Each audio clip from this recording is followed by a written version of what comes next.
ఈ మూలపల్లం టు కాశీ పాదయాత్ర చేస్తున్న శివస్వాముల స్వామి ఈరోజు 28వ రోజు స్వామి. మేము ఇక్కడికి ఇది ఊరి పేరు చాలామంది అడిగాను కానీ కన్ఫ్యూజ్గా ఉంది స్వామి. కానీ ఏంటంటే ఇక్కడ నుంచి 153 కిలోమీటర్లు ఉంది స్వామి. మేము ఈ బొంకడ అడిగాము స్వామి స్టే చేస్తామని. ఈ బొంకడ అడిగితే వద్దన్నారు స్వామి. ఎదుర్కొంటానే స్ట్రీట్ చాలా ఉంది స్వామి. ఆ స్వామి నిరుడు మమ్మల్ని చూసాడండి స్వామి. చూసిన తర్వాత ఆయన స్వామితో మాట్లాడాము. ఆ స్వామి వ్యాపారం చేసుకుంటున్నాడు.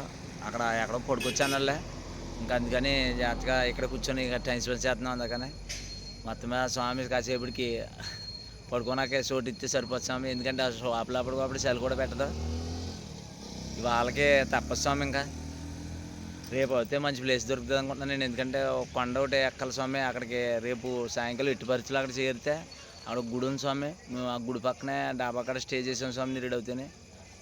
అక్కడికి ఎట్టి పరిస్థితిలో రేపు ఎంత కష్టమైనా సరే అక్కడ చేరుకుంటే ఇంకా అక్కడి నుంచి పడుకోవడానికి బాగుంటుంది స్వామి. అది ఖాళీగా ఉన్న డాబాలో అవి ఉన్నాయి స్వామి. అటు బాగా ఎక్కువ ఉంటుంది స్వామి అక్కడ.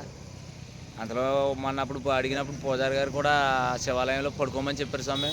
తాళబది ఇచ్చి వెళ్తానన్నారు అప్పుడు ఆయన. ఇంకా ఆయన్నే పట్టుకుని రేపు పొద్దున్న అక్కడ స్టే చేయడానికి బాగుంటుంది. వాళ్ళు మాత్రం ఎలాగోలా స్టే చేయటం ఇంకా ఇక్కడ. హర హర మహాదేవ శంభో శంకర నమ శివాయ. ఓం నమ శివాయ.